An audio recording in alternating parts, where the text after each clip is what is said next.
Hello there and welcome to Black Jackal Gaming. We're going to take a look at some of the cheapest Space Marine units. These are units that are within the Codex Space Marines.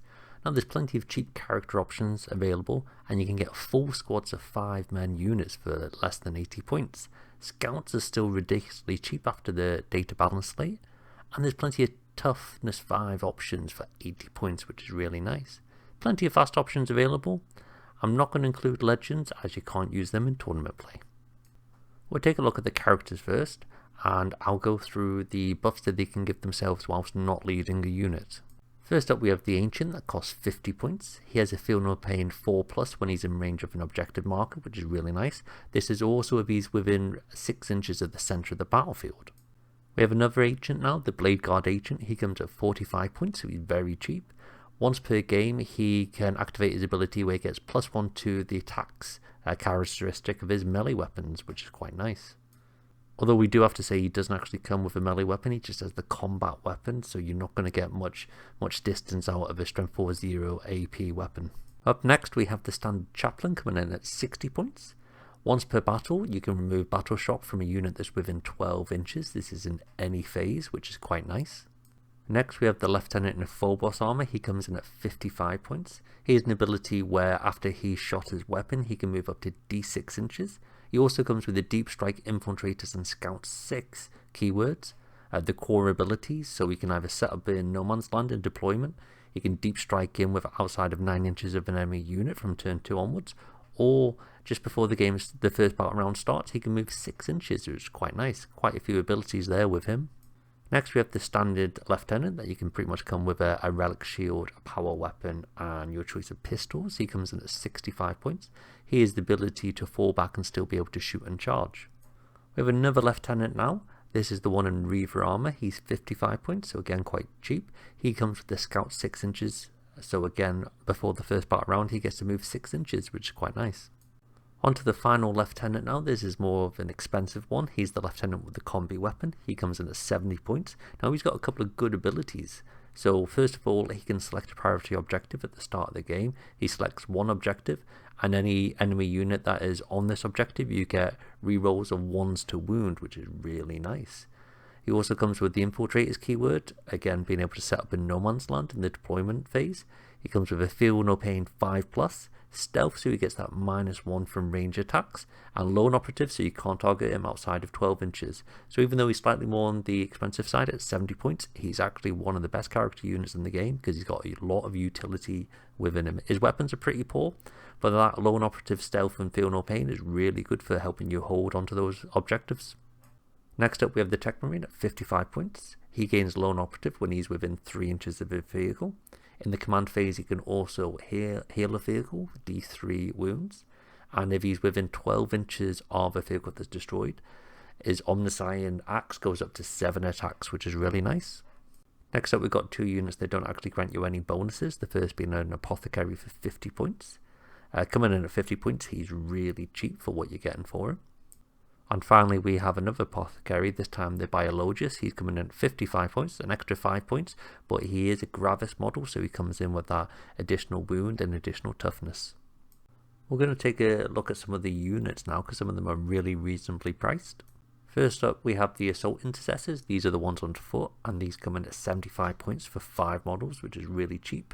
Their ability allows them to reroll melee wounds of 1, and if the enemy is within range of an objective, they then get full rerolls to wound and melee, which is really nice. Now they do only have a chainsword at strength 4 -1 AP, but that full reroll to wounds can really chew up some of those toughness 3 units that you can go into.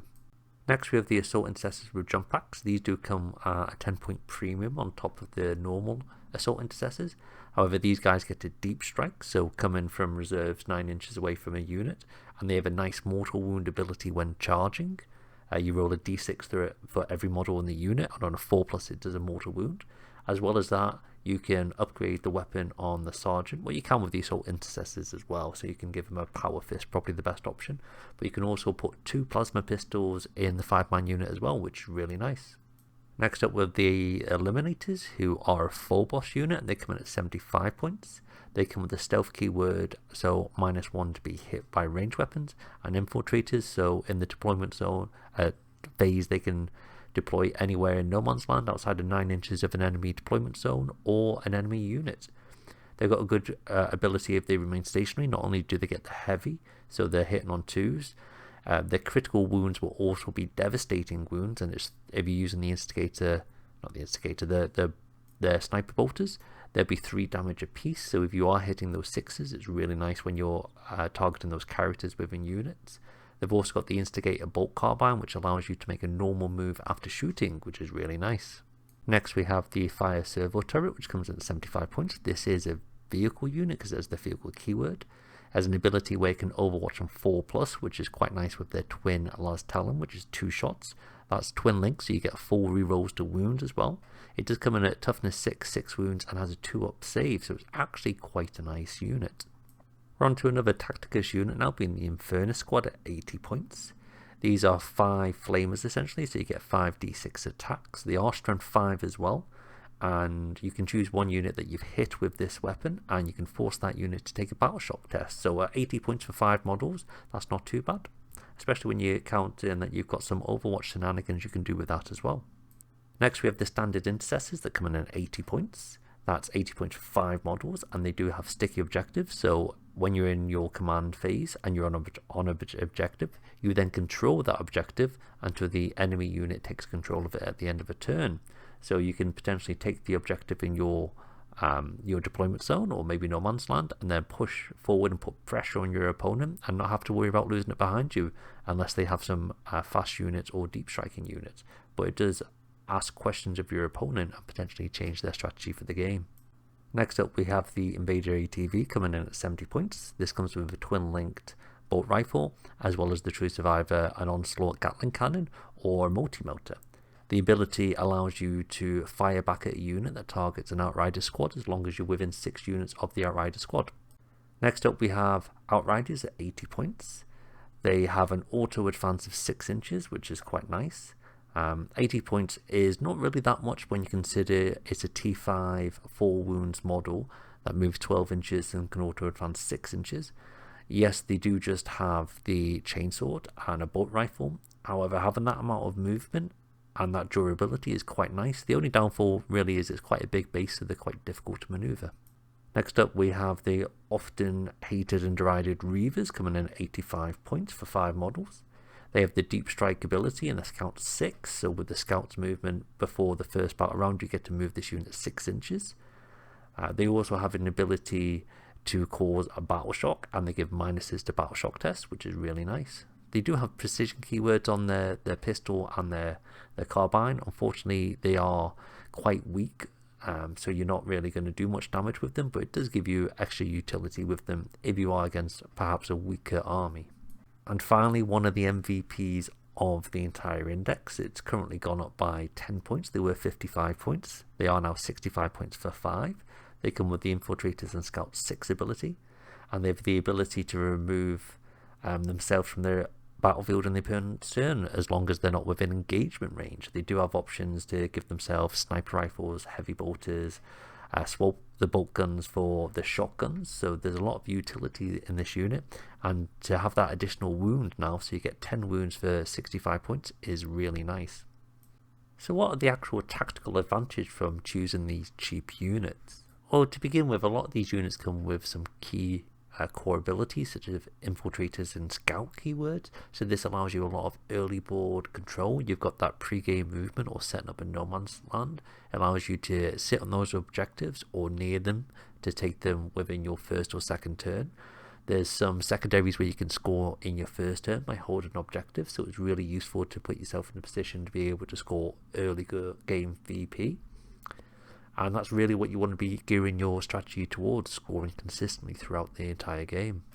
There's some deep striking units which allow for a lot of mid-game secondaries, and late game you can control the tempo of the game. You force your opponent to try and screen out their deployment zones, try and predict where you're going to come in, and this can stop them from bringing their guns or melee units to bear a lot longer, so they're having to hold these units back to see exactly what your game plan is, rather than just going forward and trying to strangle you out the game. There's a fair few mortal wound abilities there in the Assault Intercessors and the Jump Pack Intercessors. This is making a a unit that might be a bit of a wet noodle, not hitting that hard but has a fair amount of attacks, but having that ability to put those mortal wounds on that are bypassing saves. And if you're going into it, say a toughness 12 target where you wouldn't generally be able to get many wounds on them, being able to consistently push out those 4, 5, 6 mortal wounds onto them is really nice. There's a fair few fast units in there with the fly ability or the auto advance. Again, this allows you early board control, and it allows you to actually place them in positions where you can counter punch, where you can have a threat, where you can look down channels and ask the question to your opponent, do you want to come down here because I will be able to charge you in the next turn, and can you take that charge? The units with the stealth abilities are really good because that -1 inbuilt to be hit, it forces your opponent to often use more resources than they want to guarantee that they're going to take you out. So resources that might be allocated elsewhere to stop you scoring victory points, they now have to dedicate to remove these units that have stealth on objectives.